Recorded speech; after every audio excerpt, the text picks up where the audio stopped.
हर हर महादेव, जय भोलेनाथ। दोस्तों आइए जानते हैं कुछ बहुत ही महत्वपूर्ण बातों के बारे में, बहुत ही महत्वपूर्ण उपायों के बारे में, जानकारियों के बारे में। पूज्य गुरुदेव के श्रीमुख से उन्हीं की कथा के दौरान जब वो बता रहे थे, तो कुछ अंश को मैं यहाँ प्रस्तुत कर रही हूँ। तो चलिए सुनते हैं उन्हीं के श्रीमुख से बहुत ही महत्वपूर्ण जानकारी। गणेश जी की प्रियता है दुर्वा। क्या प्रियता है? दुर्वा। कितनी दुर्वा गणेश जी को समर्पित करी जाती है? मात्र 5। कितनी? आज के जमाने में लोग गट्ठा बनाकर चढ़ा दें, वो अपनी जगह पर है। 5 दुर्वा पंचम इंद्रियों को वश में करने के लिए, और भगवान के 5 जो स्वरूप हैं उनको अपने भीतर उतारने के लिए पंच। और दुर्वा में भी 3 गांठ। जब दुर्वा समर्पित करी जाती है तो उसमें नीचे दुर्वा की डंडी पर गांठ रहती है। 3 छोटी छोटी गांठें होना चाहिए। कितनी गांठ? जो भगवान को समर्पित करी जाए। जिसके घर में संपदा की कमी पड़ती हो, बीमारियां ज्यादा फैल रही हो, बहुत कष्ट हो महाराज, बहुत ज्यादा दुखी हो महाराज, कोई काम नहीं बन रहा, बहुत तकलीफ में हो, तो शमी पत्र, शमी की पत्ती, जहां गणेश जी का स्थान है वहां पर 5 शमी पत्र 5 समर्पित करें, और शंकर जी के ऊपर 3 शमी पत्र समर्पित करें। बहुत ध्यान देना, 5 शमी पत्र जहां गणेश जी का स्थान है शिवलिंग में, वहां समर्पित करें। 3 शमी पत्र शिवलिंग के ऊपर समर्पित करें। 1 शमी पत्र शंकर जी की चौखट पर लेफ्ट भाग में, जाते समय आपका उल्टा हाथ, जब मंदिर से निकलो तो उल्टे हाथ पर लेफ्ट भाग में शंकर जी की चौखट पर समर्पित करें 1 शमी पत्र। और महाराज घी का दिया जहां लेफ्ट भाग में आपने शमी पत्र रखा है, मंदिर में ना दिया लगाकर बाहर की ओर जहां शमी पत्र रखा है उसके ठीक साइड में एक घी का दिया लगा दीजिए। केवल गणेश चतुर्थी से लेकर अनंत चतुर्दशी तक गणेश पुराण कहती है, भगवान गणेश जी का, मोर ध्वज का, मयूर ध्वज गणेश का नाम लेकर जो ये दीप शमी पत्र चढ़ा देता है, उसके घर से कभी रिद्धि सिद्धि नहीं जाती, वैभव प्रतिष्ठा नहीं जाती। कर देखो, गणेश जी महाराज और एक शंकर जी, ये 2 देवता ऐसे हैं जिन पे तुलसी नहीं चढ़ती। शंकर पर तुलसी चढ़ा दो तो व्यक्ति रोगीला होता चले जाता है, और गणेश जी को तुलसी चढ़ा दो तो व्यक्ति के घर का धन छिन्न हो जाता है महाराज। इसलिए गणेश जी के भोजन में तुलसी नहीं डलती, क्योंकि वृंदा देवी ने भगवान शंकर के पुत्र विनायक को देखकर विवाह का प्रस्ताव रखा था, पर गणेश जी महाराज ने कह दिया, और तुमने तुलसा भी डाली, तो दोष लगा कि नहीं लगा? अरे बोलो तो, लगा? नहीं लगा। क्यों नहीं लगा? अगर थाली को अंदर से लेकर आए, पुष्टि मार्ग का नियम, जब ठाकुर जी के सामने 56 भोग, कुनवाड़ा, अन्नकूट लग जाता है, लगने के पहले उसको जब लेकर आते हैं रसोई घर से, भोजनशाला से, तो उसमें तुलसी डाल के नहीं लाते। अगर रसोई घर से भोजन में तुलसी डलकर अगर ठाकुर जी के सामने वो थाली रखी, तो ये पक्का है वो थाली ठाकुर जी नहीं जीमेंगे, क्योंकि उसमें तुलसी रखी हुई आई है। हाँ, जब ठाकुर जी के सामने थाली रखा गई और तुमने थाली रखने के बाद में मंदिर के सामने बैठ के फिर तुलसी डाली, तो ठाकुर जी उसको स्वीकार कर लेते हैं। क्यों?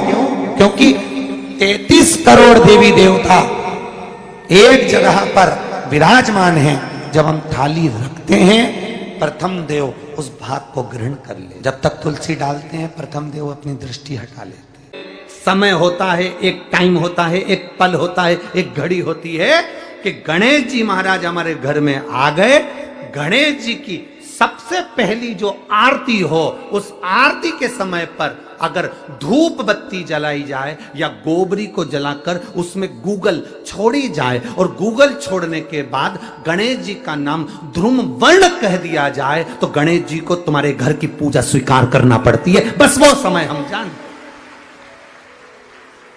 हम तो बस उतना जानते हैं कि शिव महापुराण में लिखा और मुद्गल पुराण में लिखा, गणेश पुराण में लिखा, गणेश जी का एक नाम होता है ध्रुम वर्ण। क्या नाम है? ध्रुम वर्ण गणेश जी का एक नाम होता है। जब हम धूप जलाकर और धूप लगाने के बाद में गणेश जी की सबसे पहली आरती करने के पहले अगर हम सबसे पहली आरती गणेश जी की कर रहे हो, अपने घर में स्थापना कर रहे हो, बिठा रहे हो, और तुम चाहते हो कि गणेश जी मेरे घर में आके मेरी पूजा को स्वीकार करें और जो मांगू मेरा गणेश मुझे दे 10 दिन के अंदर, तो पहला नाम लेकर पुकार लेना ध्रुव वर्ण विनायक, बैठो, बस काम हो गया। वो फिर ही होकर आता। सुंदर जोड़ी थी शंकर और पार्वती की, सही है कि गलत है? कभी नहीं झगड़ते थे।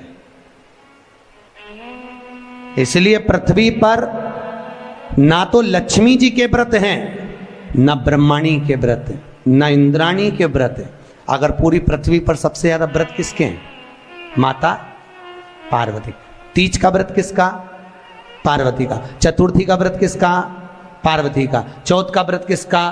पार्वती का। छठ का व्रत किसका? पार्वती का। जितने व्रत है सब माता पार्वती। गणेश जी मैया को प्रसन्न करने के लिए 8 रूप में धारण करते हैं। 8 रूप भगवान गणेश जी ने धारण किए। एक मयूरेश्वर गणेश, दूसरा सिद्धि विनायक, तीसरा बल्लालेश्वर, फिर वरद विनायक, फिर चिंतामणि, फिर गिरजात्मज, फिर भगवान गणेश विघ्नेश्वर अष्ट विनायक, फिर महागणपति। ऐसे गणेश जी के 8 नाम हुए। उस समय तिजोरी के अंदर जो गणेश की प्रतिमा रखी जाती है, किस नाम से रखी जाती है? तो तिजोरी में हम जो गणेश की प्रतिमा रखते हैं वो वरद विनायक के नाम से रखते हैं। कौन सा गणेश? वरद। वरद विनायक के नाम से तिजोरी में गणेश रखते हैं। और वरद विनायक के नाम से गणेश जी तिजोरी में रखाते हैं। आपको कथा में कहा था, घर में सीधी सूंड का गणेश और व्यापार व्यवसाय ऑफिस में उल्टी सूंड का गणेश होना चाहिए। वरद विनायक को तिजोरी में। जब मकान का गृह प्रवेश होता है तो गणेश जी की पूजन जो दरवाजे पर करी जाती है उसे सिद्धि विनायक गणेश कहते हैं। कौन सा गणेश? सिद्धि विनायक। जब हम घर में शुभ कार्य हो, बंदर बाल लगाएं, कोई दरवाजे पर शुभ लाभ लगाएं या स्वस्तिक बनाएं या माताएं दरवाजे पर रंगोली डाले, तो उसी समय पर सिद्धि विनायक के नाम से रंगोली डालना चाहिए। तो घर में लक्ष्मी बढ़ती है, सिद्धता बढ़ती है। याद रखिए, कभी भी गणेश जी को, मिट्टी के गणेश जी लाते हो भादो महीने में, तो विसर्जन करो तो विसर्जन के समय पर 2 बिंदी, एक कंकु की एक हल्दी की, दीवार पर जरूर लगा देना चाहिए। क्यों? क्योंकि गणेश जी हमारे यहाँ आते हैं तो रिद्धि सिद्धि के साथ आते हैं, पर जब गणेश जी जाते हैं अगर हम बिंदी नहीं लगाते हैं तो गणेश जी अपनी रिद्धि सिद्धि को साथ में लेकर चले जाते हैं। पति के साथ पत्नी वापिस चली जाती है। जब हम बिंदी लगाते हैं तो उसका मतलब होता है कि हमारे घर की बहू हमारे घर में रहे, बेटा भले भ्रमण के लिए जाए। तो गणेश जी जाते हैं, रिद्धि सिद्धि घर में रह जाती है। इसलिए रिद्धि सिद्धि को घर में रखने के लिए 2 बिंदी लगाना चाहिए, एक कुंकू की, एक हल्दी। रिद्धि सिद्धि। गणेश जी की प्रियता है दुर्वा। क्या प्रियता है? दुर्वा। कितनी दुर्वा गणेश जी को समर्पित करी जाती है? मात्र 5। कितनी? आज के जमाने में लोग गट्ठा बनाकर चढ़ा दें, वो अपनी जगह पर। 5 दुर्वा पंचम इंद्रियों को वश में करने के लिए और भगवान के 5 जो स्वरूप हैं उनको अपने भीतर उतारने के लिए 5 दुर्वा। और दुर्वा में भी 3 गांठ। जब दुर्वा समर्पित करी जाती है तो उसमें नीचे दुर्वा की डंडी पर गांठ रहती है, 3 छोटी छोटी गांठें होना चाहिए। चतुर्थी का जो व्रत करने वाली होती हैं, जो चतुर्थी का पूजन करने वाली होती हैं, उनके भीतर का एक भाव होता है कि जैसे ही शाम का समय आए चंद्रदेव का पूजन करें। चंद्र जब प्रकट हो जाए, कलश भर लिया, उसके नीचे आखा दाना रख दिया, चावल गेहूं जो भी आप रखते हो पूजन के लिए, ऊपर पात्र आदि रख दिया, जलाशय, फिर अपन ने घी का दिया लगाकर पूजन भी कर ली। तो जो चतुर्थी का पूजन करने वाली होती है, जो चतुर्थी का नियम व्रत धारण करने वाली होती है, बड़ी बड़ी चतुर्थियां करती हैं या उसका नियम धारण करती हैं, तो चतुर्थी का जो पूजन करती है वो किस चीज के लिए होता है? केवल संतान, पुत्र, परिवार, हमारा कुटुंब, हम जिस कुल में हैं, हमारा कुल वैभव की ओर बढ़े, संपदा की ओर बढ़े और उसकी आयु बढ़े, उसकी आयु बढ़े, वैभव बढ़े। बहुत ध्यान दीजिएगा महाराज, चतुर्थी की पूजन में जो आप आखा दाना रखते हो, गेहूं वगैरह कुछ भी जो रखते हो, उसकी बड़ी महत्वता होती है महाराज। यहां तक कहा गया है, चतुर्थी की कथा तो आप लोग पढ़ते होंगे, जो लोग पढ़ते हैं उनको मालूम होगा। चतुर्थी की कथा में व्रत में वर्णन किया गया है कि वो आखा दाना जो रखा जाता है, मान लो कोई जरूरी काम होता है तभी आखा दाना को रखा जाता है, संभाल के रखते हैं कि हम इस काम के लिए जा रहे हैं और हमारा ये कार्य सफल होना चाहिए। तो जिसने चतुर्थी का व्रत करा है, जिसने चंद्रदेव का पूजन करा, चतुर्थी का व्रत करा, वो गणेश जी से विनती करके वहां से 2-4 आखा दाना उठा ले, और जो व्यक्ति का काम अटक रहा है अपने ही घर का, पर दूसरे कुल को नहीं देना, अपने ही कुल के अंतर्गत जो काम अटक रहा है उसकी जेब में, उसके पन्नू में उस चीज को रख दिया जाए। तो चतुर्थी जो अगली आती है, जैसे आप महीने की करते हो तो महीने की, और आप जैसे करते हो कि 4 अलग बड़ी बड़ी चतुर्थी करते हो तो उसके अनुसार आपका कार्य सिद्ध होता ही है। उस आखे दाने का इतना महत्व होता है क्योंकि चतुर्थी का व्रत करने वाली माता जब व्रत करती है तो स्वयं चतुर्थी की कथा में लिखा हुआ है कि पार्वती जी गणेश जी से चतुर्थी की कथा बचवाती। चतुर्थी की कथा बाची किसने थी? स्वयं गणेश जी महाराज ने। और सुनी किसने थी? माता पार्वती। बाचने वाले गणेश जी थे, सुनने वाली माता पार्वती थी। तो चतुर्थी की कथा जब होती है तो उसको स्वयं गणेश जी बाच रहे हैं। तो व्रत कौन सुन रही है? माता पार्वती। और आपने जो आखा दाना लिया वो गणेश जी के भाव से लिया, गणेश जी से निवेदन करके, विनय करके, प्रार्थना कर उसको प्राप्त किया। जितने आस्था चैनल पर कथा सुन रहे हो, जितने फेसबुक और यूट्यूब पर सुन रहे हो, और जितने इस छत्तीसगढ़ की पावन धरा पर बैठकर सुन रहे हो, बहुत सावधानी से सुनना। एक छोटा सा कपूर का टुकड़ा जब आरती में जलाया जाता है तो ये कपूर क्यों जलाते हैं? इस कपूर का महत्व क्या है? इस कपूर का कारण क्या है? ये कपूर है कौन जिसको हम आरती में जला? क्या जरूरत इस कपूर को आरती में जलाने की? क्या जरूरत इसको यज्ञशाला में जलाने की? क्या जरूरत है इस कपूर को पूजन में जलाने की? स्वयं गुरु बाबा कहते हैं, यदि कोई आरती में, पूजन में, घर में एक कपूर का टुकड़ा आरती के बाद में जब समर्पित करेगा तो उसको अश्वमेध यज्ञ का पुण्य प्राप्त हो जाएगा। अश्वमेध यज्ञ के पुण्य को पाने के लिए कपूर का टुकड़ा आज भी आरती में जलाया जाए।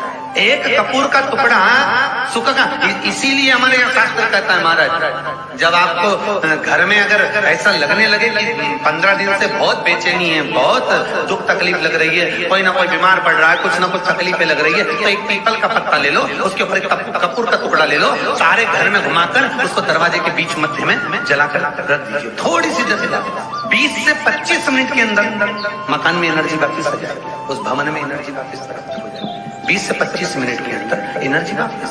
लग रहा है कि यहाँ नेगेटिव है तो उसको पॉजिटिव बनाया जा सकता है। रात को 12 बजे शंकर जी के मंदिर में शिवलिंग पर चढ़ी हुई बेलपत्री को उठाकर शंकर मंदिर का शिखर देखकर चबा चबा कर खा लीजिए।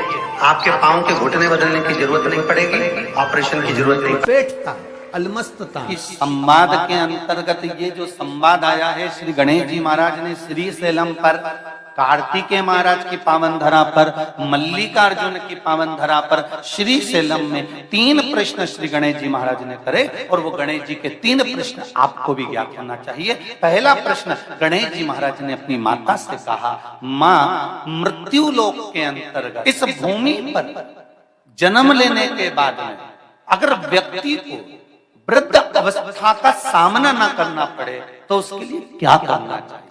सुन लेना जवान भाई, जितने भी बेटा बेटी बैठे हैं और जितने आस्था चैनल पर, फेसबुक, यूट्यूब पर सुन रहे हैं, बड़े ध्यान से सुन लेना कि मान लो कि हमें वृद्ध अवस्था देखना ही ना पड़े, उसके लिए क्या करना पड़े? तो कहा उसका एक ही साधन, राम राम रटते रहो जब तक घट में प्राण, कब हो तो दीन दयाल के भनक पड़ेगा। महाराज, एक कर्म करते रहो, तुम्हारा कर्म जरूर करो, काम करते करते करते करते करते करते भी भगवत स्मरण करते। धर्म और कर्म, इन दोनों में अंतर क्या है? बोलो रे, जल्दी जल्दी बोलिए। धर्म और कर्म में अंतर क्या है? धर्म अष्ट विनायक में एक विनायक, सबसे प्रबल विनायक, अष्ट विनायक में सबसे प्रबल।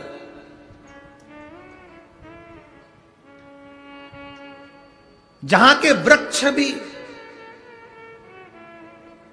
मोर का रूप लेकर आवाज लगाते हैं शिव जी को,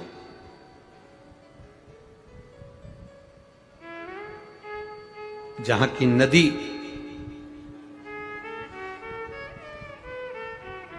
सिंधुरासुर असुर के कारण करहा रही है।